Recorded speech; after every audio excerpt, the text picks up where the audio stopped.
All right, everyone. Thank you so much for joining me. If you have any questions, please put them in the chat and I will get to them at the end. Um, we're going to probably have some folks joining us as we go along. So if you hear me pause or click around, I'm probably just admitting more people to the call. Um, Thank you so much for joining me. I'm really excited to be sharing this. My name is Nick Krautter, and I'm the author of the book, The Golden Handoff. I also happen to be a real estate broker in Oregon and Washington and have my own brokerage called City and State Real Estate. And I started helping people that were getting out of the real estate business back in 2010 and 11 was kind of when I got my start. Um, and there's really hasn't been a way for realtors to exit real estate and still have income from the business that they've built. So over the course of a career, people build incredibly valuable businesses with amazing relationships and trust with sometimes thousands of people. And then when they retire, they just simply hang it up and then they're gone. And so I realized that most of what you learn about in real estate is solving problem one. And problem one is, how do I grow a business? How do I get clients? I still remember my first couple of months and just being terrified of how do I get a listing? How do I get a buyer? And then as you get people and get clients, and you're just constantly trying to figure out how to be better and how to manage more and more people having demands for your time. But there's nothing that's been really promoted to help people understand, how do I retire? Whether I do this for 5 years or 10 years or 40 years, at some point you're going to stop selling, or you're going to stop selling at the level that you could have been at. And so what I want to talk to you today about is how to solve both of those problems. And the Golden Handoff is about buying and selling agent businesses. And those businesses are all based on relationships with people. So one thing that this Golden Handoff solves for you is exponential growth, but also by referral. So typically when people talk about growing really rapidly, you talk about spending money in marketing, and you talk about spending money to have agents help work your database or work your leads, or you're buying leads and you've got ISAs. That's how you have traditionally been able to scale up a business, is through buying leads and basically sharing the money with lots of people to grow your business and reach more people. But what if instead of buying leads, or what if instead of having a huge team, what if you could just get all of your business from referral? Well, the only reason why anyone would do any business other than just referral is that they're not getting enough referrals. And that's because referrals historically have been a one-to-one deal. And that means, Robin, who is an agent, refers me one buyer to go buy a house. And I refer a client from my market to Tim, and he helps him buy a house. Or if you're lucky, you get someone that is a referral that is going to sell and then buy a house. And that's usually as good as it gets. But what if you took over someone's entire database, right? So let's say that I'm taking over a business and there's 300 past clients and referral partners. Well, that's one referral agreement, but it's giving me 300 potential new clients. Now, not everyone's going to buy or sell that first week or that first year, but over the course of the business, you're getting 300 new clients to add to your book of business. We've had a lot more people jump on the presentation today. Thank you for joining us. Again, I just want to mention, just stay muted. If you have questions, feel free to add them to the chat. I will get to those questions at the end, because I think I'll probably answer a lot of your questions, and I've got some time for Q&A as well. So when you look at a value of a brokerage, what do you think about? You think about, well, how many agents do they have? And then if you want to go deeper into that, it's really, if you had a brokerage with 100 agents, but no one did any deals, it's not worth anything. So it's how many agents do you have and how much business are they doing? And I would go one more level deeper than that. And the value of that business that is repeatable and predictable is the referral portion of that business. So the brokerage is based on how many agents they have and how much volume they're doing. And when you look at how do you value an agent's business, it's how much business are they doing, and then how much of that is repeat and referral. Because if everything is prospecting and marketing based, and you stop prospecting and marketing, there's nothing that's going to come in the door. And when you work by referral, your clients are all part of your sales force. They're all out there promoting you and helping you grow your business. So let me ask you, we talked about growing by 300 clients in one agreement, right? You adopt one client list from one retiring agent, this hypothetical, 300 clients deep list. How long did it take them to do that? Well, everyone has a different answer to this, right? Because if you're really ambitious and you work really, really hard, maybe you could do that in a couple of years. But for that person that's retiring, whatever client list that they are selling to you that you're adopting, it took them their entire career to build that. So whether that was 5 years or 10 years or 15 years or longer, you're getting to just leapfrog ahead by an entire career that someone else has done the work, and you just have to nurture the clients and manage those relationships. So my story, I started out in 2006 in Portland, Oregon, in real estate. I was at Keller Williams at the time. And in 2010, I asked my team leader, I said, hey, I'm starting to take over businesses from agents in the office that are getting out of real estate or who are retiring or who are relocating. And I said, I've got this process I've built, and we have this referral agreement, and I have a contract, and we have this whole marketing plan that we've done, and it's working really well, but I've got to believe that someone else out there has done this, and I want to make sure I have the best model. And if someone else has got a better model, I want to learn from them. So we sent an email out to 750 team leaders. And if for folks that don't know Keller Williams, that's kind of the managing broker or the HR person. It's kind of the recruiter. So it's the person that knows all the agents really well. And we basically got 2 or 3 emails back. And only one other person out of the whole network at that time had done that. And they had only helped 2 people. They used a process pretty similar to what I was doing. And so I didn't really learn anything new from it. But what came of it really was a lot of people responded that was a really great idea and that they needed it. And if I had a model that would work, I should write a book. And so you see a photo of me there holding my book. I thought it would be very easy to write a book. It turns out it's pretty hard to write a book. The first draft took me a week, but then it took 3 years of back and forth with a really good editor to get the book that many of you have read and that's available today. I want to mention too, just for everyone, Black Friday or Cyber Monday, whatever you want to call it, we put the book on sale, and we've extended that through the end of today. So the book and the workbook, which I'll mention again, are half price on Amazon right now. If you wanted to get copies or buy some copies to share with other people, we put it out there at half price just to try to get as many people copies of the book before the end of the year as we could. So my story. So Renee was the agent that had the office next to mine. And she had a fantastic business, did I think around 8 million in sales a year, mostly high-end clients, close in, really quality neighborhoods.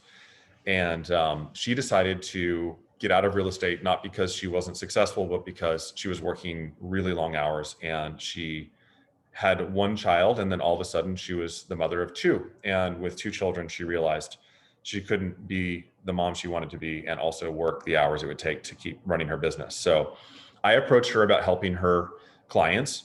I actually hired her assistant because I was growing and needed the help.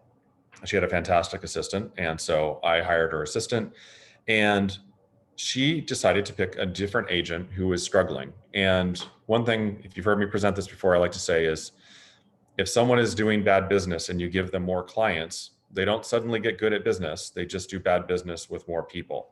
And that's what happened. There was not the amount of follow-up that needed to happen. There's no proactive activities happening. And then when appointments happened, he didn't really have the confidence to do the right CMA and give the right guidance and get the contract signed and get the property sold. So Renee ended up having to go help out on a ton of stuff, and it just wasn't working. And after 6 months, she came back and she said, you know what? I made a mistake. I should have gone with you. This isn't working. Now I'm working 2 jobs and it's killing me because I did this whole deal so I could focus on my new career. And so I said, you know what? Good news. Most people only move every 10 years. It's been 6 months. 95% of the people that you know did not think about you or need your services in the last 6 months. And so it's probably would work to switch and to have me take over. And so we did that. We put together the original contract, which is almost original in the book. We put together the marketing plan. in helping her clients and reaching out to them, I developed a script that worked really well, and I'll share that with you today. And so we took over. But what I learned is this. The big myth from agents that retire is that people will still call them and then they can refer it to their friends. And I'm here to tell you that does not work. And the reason it doesn't work is because all of our clients already know 10 other realtors. And if they even believe for a little bit that you're retired, they're not going to want to bother you. And they already have other people that can help them. And that's who they're going to call. And so in calling her database, which was about 300 people, I found out that there was $2 to $3 million worth of business that was either in escrow or currently listed with other agents within that 6 months. And so while we are all replaceable, you can pick the person that replaces you. And we went on to help many of Renee's clients over the years. And still to this day, we actually just sold a house for one of her clients just a couple months ago. And we originally started working with her database, I think 9 years ago. So it's a process that has been working great for both of us for a long time. Now, the other person I like to mention is David. David was pretty unique in that he was in his 30s. He was not retiring from real estate, but he was taking a job working in the film industry, which was a passion of his. And he got an opportunity to work on a major production. He knew it would be a 14, 15, 20-hour a day job, and that there was no way he could possibly manage his real estate business from out of state when he was working nonstop on this production. So we happened to have the same house inspector, and the home inspector mentioned that David was leaving town, and I knew him. We had never done a deal together, but we were both pretty active. And so we knew of each other. So I called him and I said, "Hey, I heard you're going to be leaving town, and I would love to talk to you about helping your clients while you're gone." And he was looking for a solution because he knew he was going to come back at some point. He just didn't know if it was going to be a year or two, and he didn't want to lose all of his clients. And so we managed his business and took care of all of his clients while he was gone, and it worked out fantastic. It was a super successful process for us. The reason I mention that is a lot of times people focus when they're trying to find retiring agents to help on just the oldest people in the office or whoever's been doing it longest. Well, there's plenty of agents with great businesses that aren't the oldest person in the office, haven't been doing it the longest, that might be very, very productive, profitable, successful handoffs. So just keep an eye out for people that are changing careers, people that are moving just for personal reasons. Right now, I think probably all of us know a lot of people that are able to work remote who are moving and working remote for various reasons. And I don't see that stopping. So there's going to be a lot more opportunities in the real estate space for us to help those folks. So I share this. This is the change in our sales volume. So this isn't our total sales volume. This is additional sales. That first year with Renee's business, we did 2.5 million in sales. The next year, we took over a pretty small solo agents business plus David's, and that added another 6.5 million in sales. I think at the time we were doing around 12 million. So that 6.5 extra was a big deal at the time for our business. We've gone on to do as much as 60 million a year. But at the time, this was showing us like pretty intense growth. And keep in mind, this is all referral based. So these are not leads we're buying. These are people we're just taking care of. So here's how it works. The nice thing about this is I'm a real estate person, and I wrote a book about how to do this in real estate. And this whole thing is based on a referral agreement. And so the first year, the retiring agent gets a 30% referral fee. In year 2, it's 20%. In year 3, it goes to 10. And then after that, I keep, as the adopting agent, 100% of the commissions. The reason is this: at the beginning, my success is based on how well that retiring agent did with their clients. But as time goes on, the success we have in years 2 and 3 and 4 and on has very little to do with the retiring agent, and now has a lot more to do with the work that I'm doing for those clients. And this also requires that you keep a real estate license. It doesn't have to be in the same state. So if someone relocates and they don't want to maintain their license in, say, Oregon, and they move to Florida, they could have a Florida license, or for that matter, anywhere in the country, and still be able to receive referral income. And in that sense, if they have new people they send over, you would send them a referral fee on any of those new clients. One thing to kind of point out here is that in years 1, 2, and 3, these referral fees are paid even if the same person buys and sells multiple times. We had one client that bought one home and sold 2 condos over the course of 3 years, and we paid the referral fees on all of those. But the new referrals are just like any new referral where you pay a one-time fee, and then if you help them buy a house and they sell it next year, you're not paying a referral fee twice. So just that's a little point of clarification there. So one of the questions I get is, well, why not sell it outright? Why not just hand me a check? Here's the database. Good luck. Off we go. Well, turns out it's really hard to predict the value of a database. And there's a couple things, and I've experienced all of these. Number one is you don't really know how strong the relationships are with that retiring agent and their clients until you start calling people and chatting them up and seeing how you can help them. So again, I had one database where half the database was actually a door knocking farm. So we did do some deals from the door knocking farm, but they didn't really know who the retiring agent was. The other half of the database who had actually worked with that agent, we had a much higher rate of success. The second piece is whether you're the adopting agent or you're the one that's retiring and someone else is taking over, they have to show up and do their job. So they have to make sure that they're sending the marketing pieces, that they are making calls, that they're inviting people to their client parties, that they're doing all those things that matter and that drive business. The third thing is market. The market changes. So we took over our first businesses in 2011 and 12. That was the bottom of the market here. The average sales price was about a little over 200,000. Our average commission was pretty small. It wasn't uncommon to have a 4-figure, a couple $1,000 commission on deals because the price points were so much lower there. I think I sold a lot for $32,000 that now would be $100,000 to $150,000 minimum just for bare land. And there was homes that sold for 200 that now are selling for 500. So that changes what happens. And maybe our market is at a high point now. I don't know. It's hard to say. This bull market in real estate has been going for 8 years now, and it seems to have no sign of stopping. Other than the condo market and some of the major cities, San Francisco, New York City, have really the only ones that have been struggling in the last year in terms of pricing. Probably where you're at, the burbs are doing great. Houses are doing great. So that's all stuff that's difficult to predict. Let's talk about how the money works.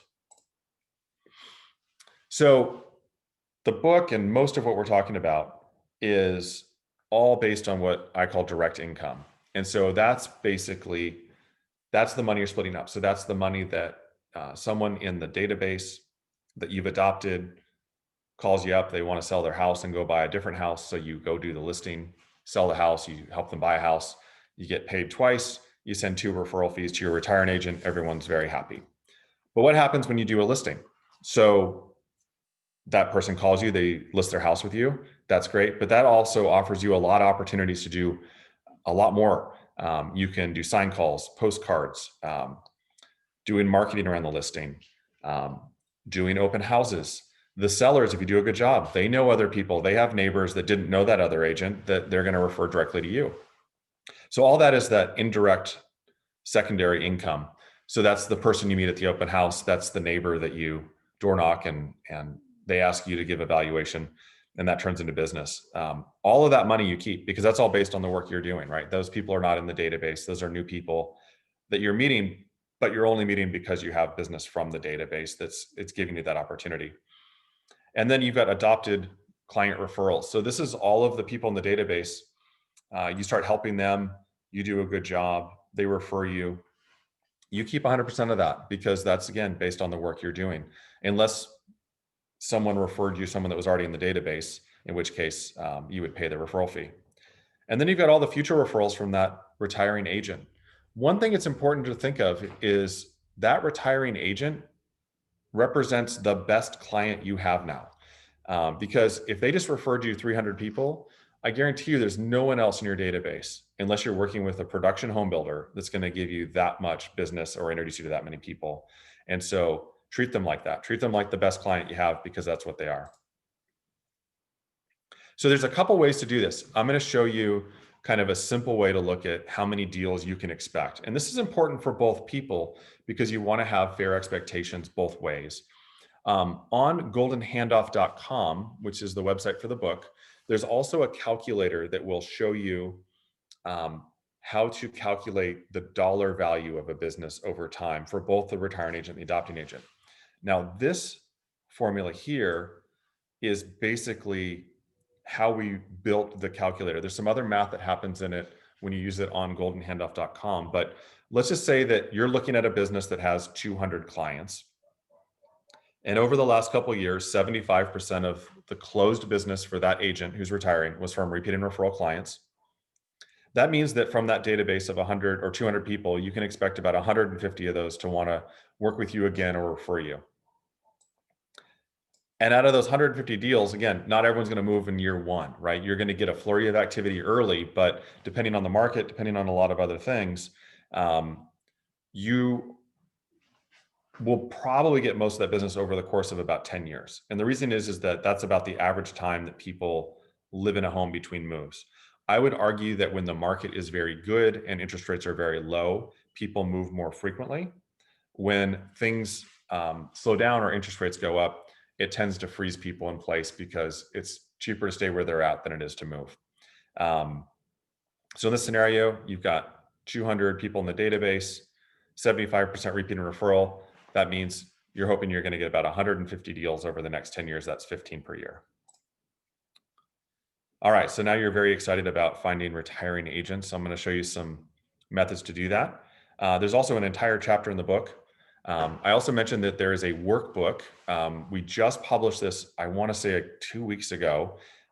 We have it again on half price on Amazon. If you don't have a copy of it, I'd highly recommend it. It basically takes the book and turns it into a step-by-step process for both agents and has checklists, interview questions, all kinds of great stuff that'll help you go through the process easily and really thoroughly. So here's how you're going to find retiring agents. Number one is networking. And the number one place you want to network is basically your brokerage. So your team leader, your managing broker, director, whatever your company calls it, the person that knows all the agents at your company is going to be the person that knows who's coming and who's going. And that's really the best person to know because you want to be in the conversation early when someone comes and says, hey, I'm going to need to give up my license because I'm moving across the country for work or for my spouse's work, or I've decided I want to retire and move to Florida. That's the person that usually finds out first, is that managing broker or the team leader. And so let them know that you are interested in helping those folks out and adopting clients so you can be in the conversation. If you're an independent agent or you're at a small brokerage, being involved in the Realtor Association, staying in touch with brokers that you do co-op deals with.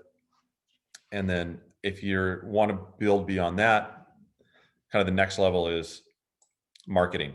So doing intentional outreach. I just did a presentation for a big EXP group in New Jersey. And maybe there's some folks here on the call that were on that. I mentioned this class. So, but they are buying, 10, 20 copies of the book to give to people in their market because they're trying to build a database of agents who are going to retire so they can have a consistent multi-year plan to bring in hundreds or thousands of new clients by adopting clients from agents who are retiring. So they have a marketing plan and a schedule. They're reaching out to agents that they don't necessarily know or have done deals with to start these conversations and present this opportunity.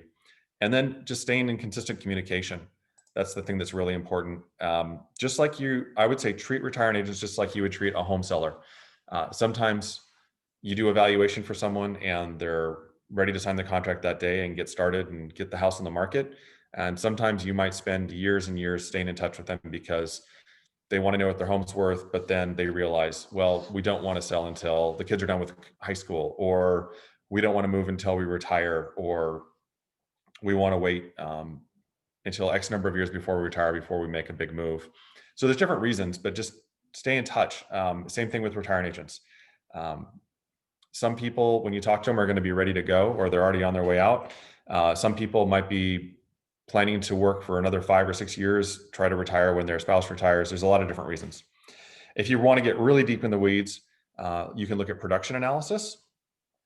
One of the sure signs that someone is retiring is if they've been in the business a long time and their production has slowly been going down. It's a sign that they're kind of phasing out. Um, I'll talk a little bit about partial handoffs and mergers. It's not in the book. It's going to be a new chapter when we do the second edition. But I'll talk about that a little bit. And if there's questions, like I said, please just go ahead and add any questions into the chat and we'll get to it at the end. So finding adopting agents. So if you're on the other side of this equation and you've been working in your business and you're ready to do something different, here's how you find the right people. Number one, do they have the right experience? Can they already list and sell? This is why I don't advocate for hiring someone that's brand new, because you don't want to teach someone how to do real estate with your clients. You want them to already be good at their job of helping people buy homes and helping people market and sell property. Number two, do they have the time, money, and resources? So if you have a client list of 300 people and you add 300 more people to it, you're going to have to spend a lot more time making calls. You're going to have to spend more money on your marketing. You're going to have more people coming to your client parties. And probably if you're at a stage where you're experiencing pretty significant growth, you're going to need to hire more staff and more agents to help take care of the needs of those clients. So is this adopting agent someone that already has that in place and has the capacity to grow? Or are they in a place where they can grow as needed to support their clients' needs and your clients' needs? Number three, are they an ethical person? That's really important. You want to make sure that they're doing fair and honest dealings with your clients and also with you. Number four, their energy. Do you like them? You would want to say to your clients that, hey, I would hire this person if I wasn't an agent. So, and maybe you're going to, maybe, hey, I don't want to sell my own house or go find a house for myself, even though I'm licensed and I can do it. I want to have someone represent me. And this is the person that I would hire. I think at the end of the day, if you can't honestly say you would hire that person, it's probably not the right person. And you should really consider continuing to look. I think that's a good gut check as you're kind of deciding if you have different options of people that are all competent, experienced, have the resources and the ethics, is kind of who do you have the right feel with? Who do you think would be the right feel with your clients? Now, a caveat to that is do not look for a copy of yourself. What makes you good as a realtor is not your personality type. It's your ability to adapt to your client's personality types. And so just like that, even if the adopting agent has a different personality style than you, as long as they're able to adapt to multiple different client personality types, they're going to be able to adapt for your clients as well. All right, here's who not to hire. I don't ever recommend you hire your friend, because a lot of times friends will not do the same level of work as someone that's being treated just as a business associate. So if you are going to hire a friend, make sure you know that this is a business deal and that it's important and you're expecting them to do their job just like you would anyone else, even though you have a friendship relationship. Number two, a lot of people think that they're going to have their assistant take over. It makes sense. They know your systems, they know you, they know your clients. The problem is most people become assistants because they don't want to live on commission. And so if you're going to have your assistant transition, you really need to change them to an agent first, and then they're going to need an assistant to support them. So if your business is big enough that you need an assistant, your assistant, if they can successfully change into a salesperson, or let's say maybe that's what they were always planning to do anyhow, and they were just doing that as part of their training, they're going to need an assistant to support them as they take over. A lot of people hire that charismatic new agent. There's always one in every year, the new person in the office that kind of just comes out of left field and just takes over. And that could work. They're good at the business. They're good at the job of being a salesperson, I should say, but they haven't proven yet that they can grow a business. They haven't proven that they can hire staff, build a team, and scale up to take care of your clients. They might be great at sales and they might work 20 hours a day, but they're not going to be able to do that forever. So you need someone that knows how to run a business and grow a business. Number four, a lot of times people want to help out the agent that just needs more business. Again, if someone's struggling, there's usually a good reason for it. And unless they're one of those rare cases where it's really not their fault, and let's say they, had a health issue in their family and they had to really slow down to take care of family, but now that's resolved and they're ready to work again. Most people who are struggling because they're not showing up and doing their job at the level they need to be as successful as you've been. But what most people do is they don't hire anyone. So that's by far the worst person, because your clients go find new agents. You don't get anything for it, and you never know if they're going to get a good agent or not.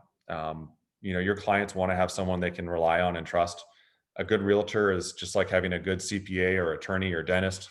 You don't want to change it just because there's other options. You want to work with someone you know and trust that knows you, and stick with it. All right, so here's how this process works. So the adopting agent and the retiring agent connect. Again, in the workbook, I go into a lot more depth with this, where we talk about um, interview questions and some other specifics about how you can really vet people and really understand your own business better. Once you pick someone and you sign the contract, you send out an announcement letter. So this is a letter that gets mailed out and emailed. These days with social media, I think doing videos together, social media posts, things like that is also should be part of your plan. Communication. So once that announcement has gone out to all of the retiring agents' clients, and I always ask that they call their top people. So like I say, anyone that would be surprised to get a letter that you're retiring and not have gotten a call first, go ahead and call those folks. Let them know that you appreciate their business and their support, and that you've got someone that's going to take over and take care of them, even though you're going to be retiring or moving or changing gears. Once that's happened, the adopting agent takes over. So they're treating all of these adopted clients just like their clients. So they're calling, emailing, proactively communicating. I have a script I'll share with you kind of on your initial first communication call. And then as that goes on, the retiring agent collects referral fees, the adopting agent grows their business, and off we go. So when you're buying or selling a business, what you're really buying or selling is a database. The database needs a couple things minimum in order to be usable. So you need to have the name, ideally the name of everyone in the household if you can, phone numbers. If most people are just pretty much mobile only, but there's still a lot of folks that have landlines, people that have work phones. So having that information, having it labeled correctly, their email addresses. Some folks, again, will have different personal and work emails. So having all of that, the address they live at and where they get mail. And if they're an investor and they own multiple properties, it's great to have the addresses of all their investment properties as well. You never know where that might come in handy in the future. It certainly has helped me a lot when I've had clients where we've worked together over 15 years and I've helped them buy and sell a lot of homes. I actually helped one of my very first clients to sell one of his duplexes, closed a couple of weeks ago. And I started working with him my very first year in the business in 2006, because he was flipping a house in my neighborhood where I lived at the time. And I would stop by and say hi and give him advice on finishes and talk shop. And he eventually hired me to sell that house. And that led to a very long and wonderful relationship with his family over the last 15 years.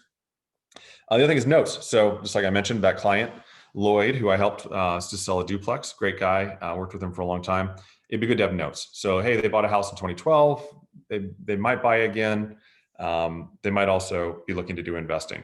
Now at the top here, I talk about category. So the classic way to categorize a database is A, B, C, and D. And so the joke is, A is your best people, B is maybe clients, C, who knows, they showed up on a website or they were at an open house, but you haven't really communicated with them. And D is your deletes. What A, B, and C means to me is how much does that person know me and trust me? So that is your level of trust. And I think that's a great way to do it. A is 100% they'd work with me.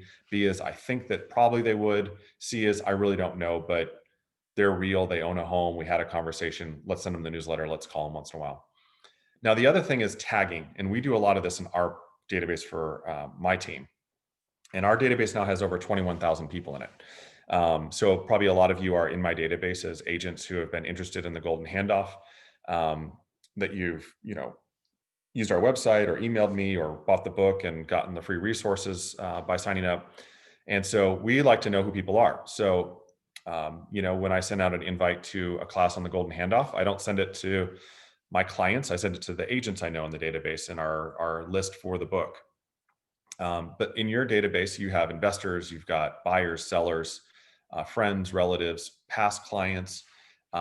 We have builders, developers. We have a very broad list of vendors that we work with that refer us business, architects, engineers, attorneys, things like that. So um, ABC is your relationship level, and then the tagging kind of says who they are, what you think they're going to do next.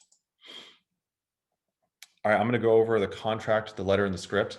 I want to mention, if you go to goldenhandoff.com, a lot of you probably have already signed up and gotten access to the free resources. But if you don't have that yet, please sign up there. We only talk about Golden Handoff stuff on that email list, like letting people know about the workbook, letting people know about classes and other things that we'll be releasing in the future.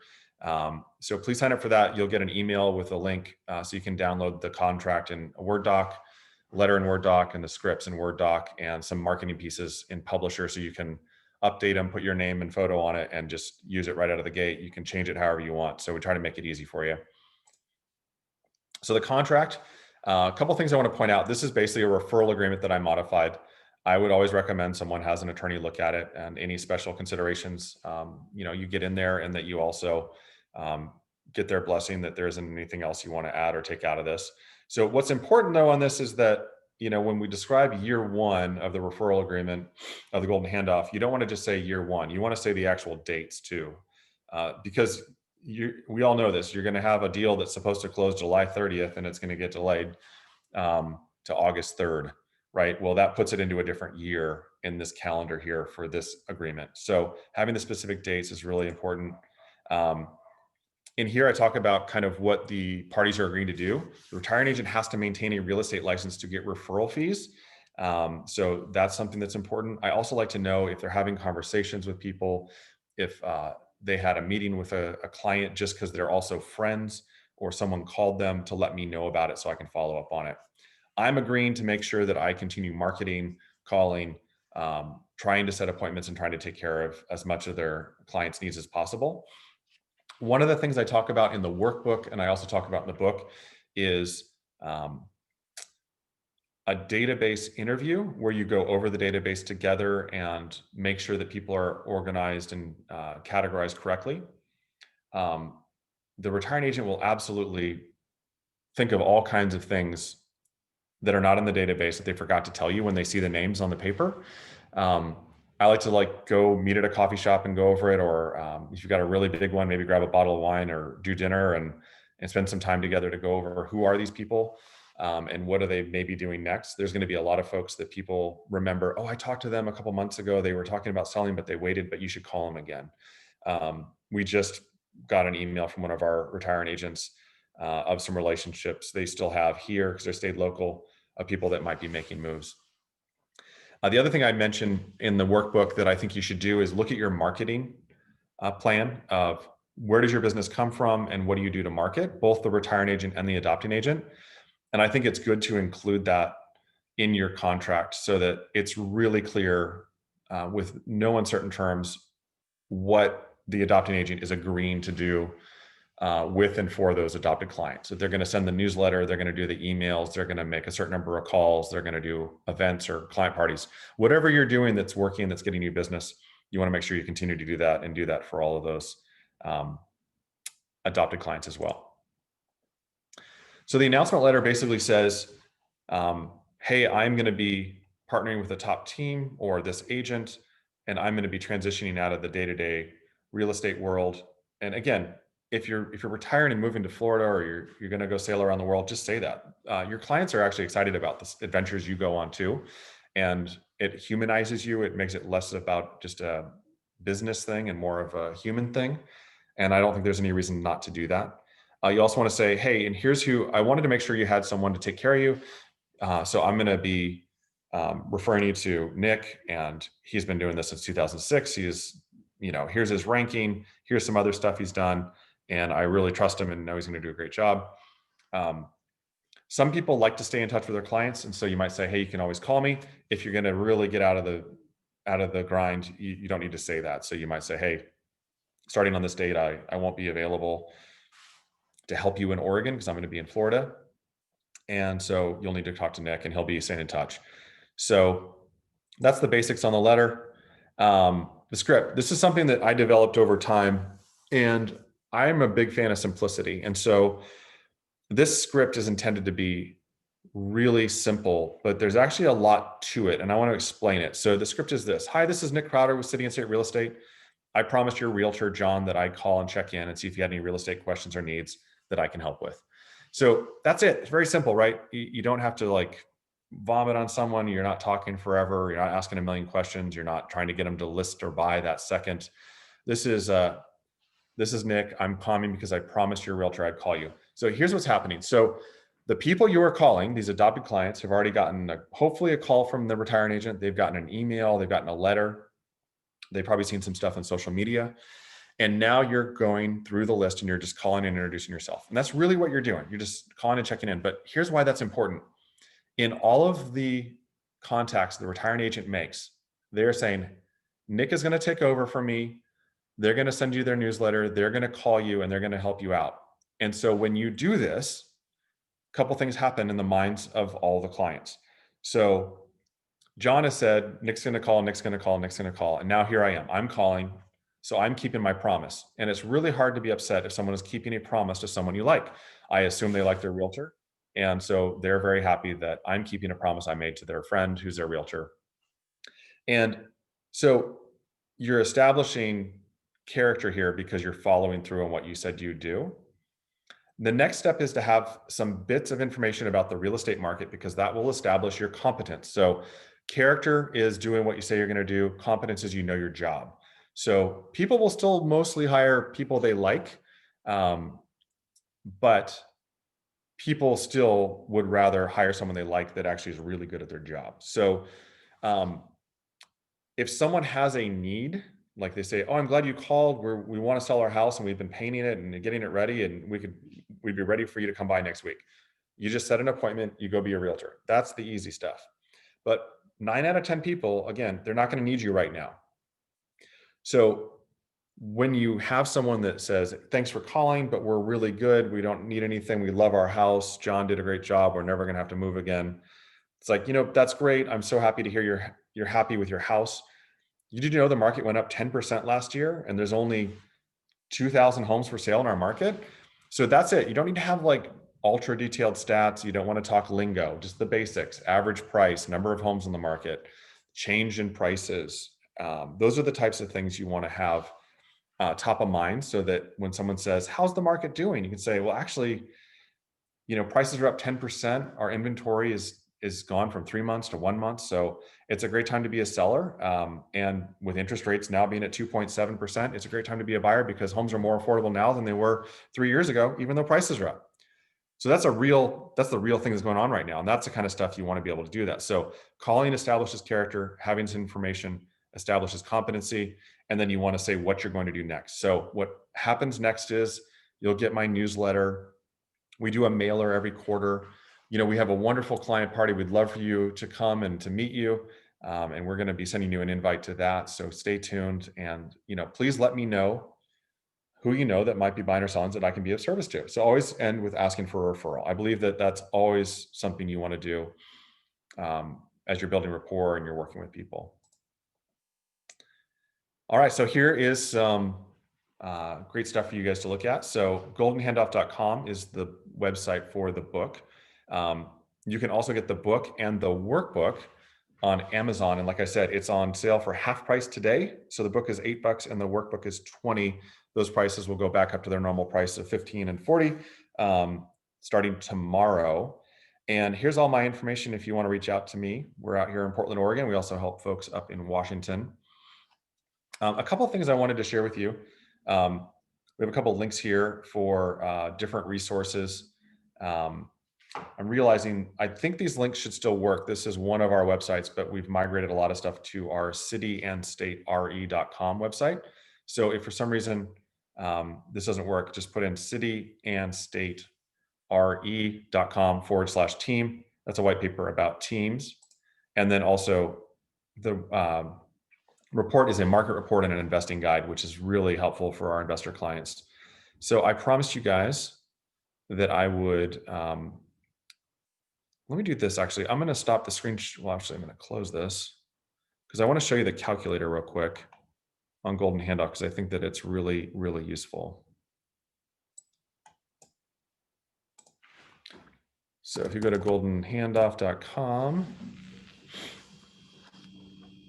up at the top here, you'll see calculator. And I built this so it's really, really easy to use. So all you need to know is the number of repeat and referral clients per year. So let's say someone has 20 repeat and referral clients a year, and your average commission, say that's $12,000. So this shows you what the net profit to the retiring agent is over the 3 years. Keep in mind, when you retire, you're not paying, to run a business. You don't have an assistant. You don't have office rent. You're not paying for the marketing. So your overhead really is just keeping your license, and that's really all it should be. And so that should be very much close to your true net. Now, for the adopting agent, this is gross profit. So basically, this is the gross profit, but then you have to pay for your team and your marketing and your staff and all of that. Additional income assumes one new client from every 2 deals from the adopted database. So basically, for every 2 closings you have from the database, it assumes that you'll get 1 more closing out of that. That's where you get listings, where you get signed calls, and that shows you the gross profit of those 2 combined. And again, this might seem like a pretty small business, but look at that number. It's almost $1 million. It's pretty amazing. You can email these results to yourself or a retiring agent as well. And there you go. All right, I am going to switch over to the chat. And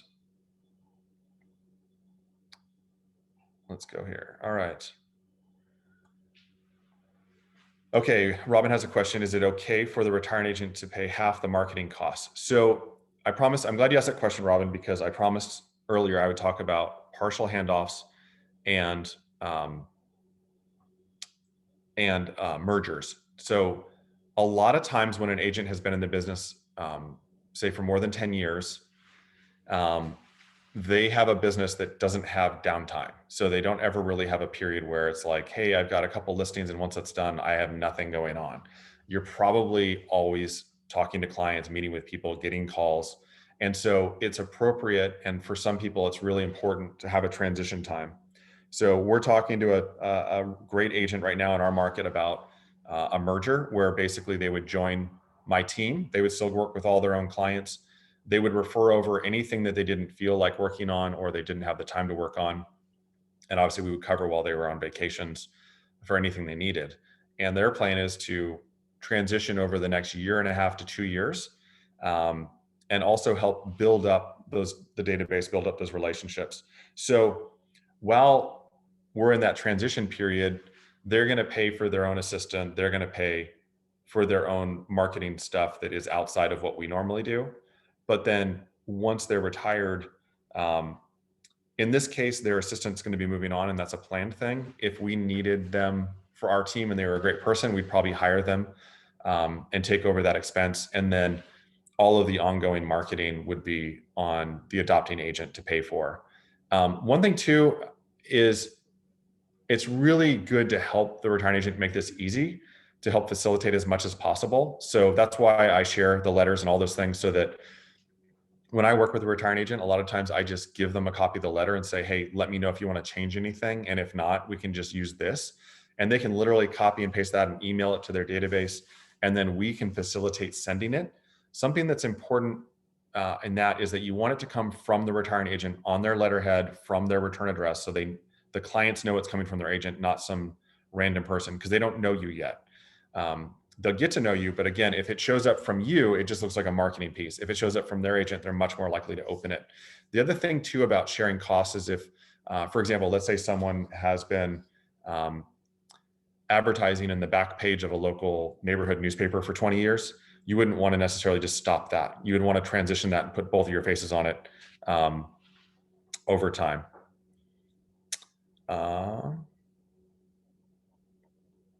All right, Tim Marino actually had a question about a house for sale, and I know of one that actually fits that, so I'm going to tell him about it. Tamer Goma has her hand raised. Go ahead and ask a question in the chat if you'd like. Can I speak it up? Yeah, go for it. All right, two questions really, and I ordered the book, so I didn't get to read it yet. The questions are, when you're buying out that business, how do you prepare yourself for the potential business coming? Do you add already people on team? And if so, how many in the database, if you had experience with that? And the second thing, have you acquired a business of more than one agent, like a small team, a small, one-man show brokerage with a couple of agents and shutting down and things like that? Yeah, those are great questions. So I think it really depends on where you are currently with your staff and your agents and their capacity. So for example, if it's you and one assistant and you're working 80 hours a week, you're definitely gonna need to add people. If you have a team right now where they have more capacity, so for example, let's say you have 2 buyers agents and they're each doing 1 or 2 deals a month, but they could do 3 or 4 or 5, you might already have the capacity. So I would say you just need to look at where you're at right now. And again, using kind of the idea that based on the referral and repeat portion of that seller, the retiring agent, if they're 50% or 80%, it's going to be a different amount of clients potentially that are going to be ready to do something in that first year. I think if you do a really good job and the retiring agent has done a good job nurturing and taking care of their clients, you can expect to do almost the same amount of business as they were doing from their database. Where that doesn't hold true is if someone is like 25% repeat and referral and they do a lot of prospecting and cold calling, that business is all coming from their work. And if they're not doing it, you're not going to get the same number of units. That's why I base the numbers on the repeat and referral. Second question, have I personally taken over a team? The answer is no, but I definitely have counseled people and advised people that have done that, where they've had someone come in and take over their team and they're phasing out, or where someone has taken over a business where there was also a couple agents and staff that they absorbed. So you still need to make sure that those folks work for your model and your business.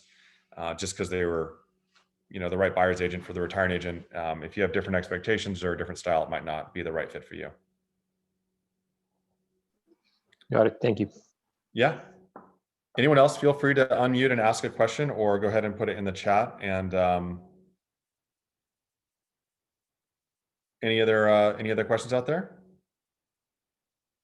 All right. Well, thank you guys so much for joining today. Again, if you don't have the book, we have it on super sale right now. It's also on Audible. So if you don't want to read it, you can listen to it. And I would encourage anyone, if you're looking at doing this, please check out the workbook. Like I said, it's half price on Amazon right now for the rest of today. We're switching everything back to normal pricing tomorrow. But wanted to keep that available until after this call today. So you guys got benefit of that. And I hope everyone has a wonderful holiday, and please share your successes. And if you have questions, you've got all my information. So please let me know. Take care.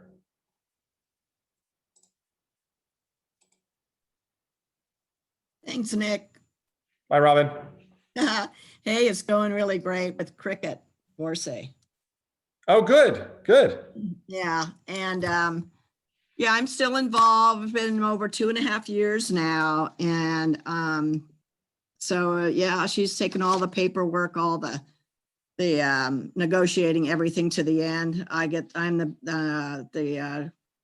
the rainmaker and doing the open houses and keep making sure, I've got my sphere happy here in Summerfield. I just am only Summerfield, honey. And we hit our goal in July this year. And I'm just really thrilled. And it had a lot to do with reading your book. Awesome. And thanks so much for sharing that. Yeah, it's been a great fit. And everything you said today, she has everything that her little team and it's just amazing. I'm just really thrilled. Awesome. And I've made a good, so I can't believe it. I mean, I've done really well. Good. Well, that's how it's supposed to work. I'm glad to hear it. Yeah. So, and I see that you are too. And I love getting your emails and all that. Great. Robin, I would love it if you wouldn't mind just putting that as a review on Amazon, or if you want to send me an email, I'd love to have that as just something we can add to the website to let other folks know that it's worth doing. Well, I've recommended your book over and over again, and it's amazing. No one else out there that I know of, and I'm so glad that you taken the time, and you are, you're a great guy and done it. So Awesome. it's cool. Well, No, thanks so much. people don't even realize that they can do that, like you said. But I Yeah, see, it's crazy. it It's just, sounds like after a number of years now, you're just really taken off, and I love what you're doing. thanks so much. I really appreciate it. Thanks, Robin. Bye-bye. Bye, everyone.